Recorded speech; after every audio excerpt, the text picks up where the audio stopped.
If you've traveled around my site enough, you'll notice the number of games where violent conflict is not included is extremely small. And while some games do omit any sort of violence, they are in a significant minority overall. Violence in Pokemon or Skylanders is visually very different from violence in Gears of War or Call of Duty, but both types of games hinge on the idea that the player has to actively subdue enemies with force. The somewhat recent violence in Connecticut and in other locations around the country may have spurred new talks about the use of violence in video games, but this is hardly a new subject. Doom, one of the original first-person shooters, was brought into controversy after the Columbine massacre. Its pixelated blood and two-dimensional enemies seem laughable compared to the detailed graphics of today, but they were a serious issue in 1999. But at least Doom had a somewhat redeeming, albeit very basic, story about a Marine who had to fight his way through the forces of hell to prevent their invasion and the subsequent destruction of Earth. That wasn't the case for the 1976 video game Death Race, where the player had to run over what the designers called gremlins, but what looked remarkably like people. The player would get points, and whoever had the most points before the time ran out won.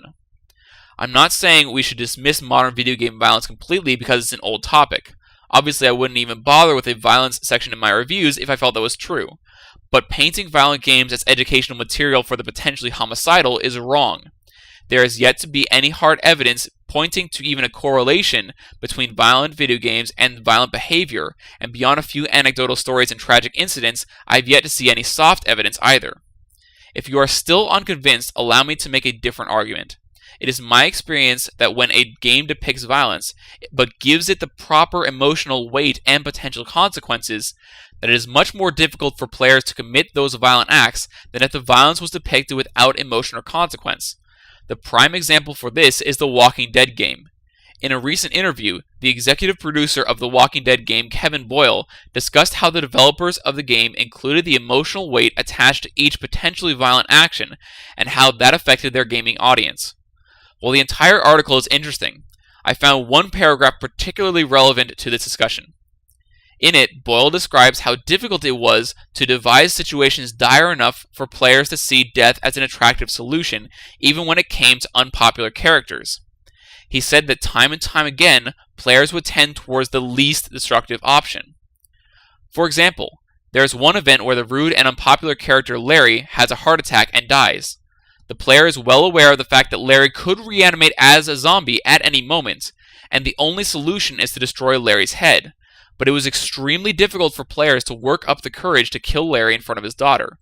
There was a deep emotional involvement that, even though gamers knew wasn't real, made them stop and seriously consider whether violence was the appropriate course of action for the situation. As I stated before, I'm not arguing that all video game violence is acceptable because it doesn't affect gamers. I have my own opinions about it, but ultimately everyone has to make up their own mind.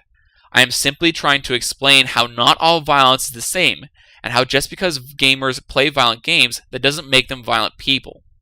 Before we can have a real discussion about the actual effects of video game violence on preteens, teenagers, and adults, we have to be willing to accept that violence can have different levels of significance when played in different contexts.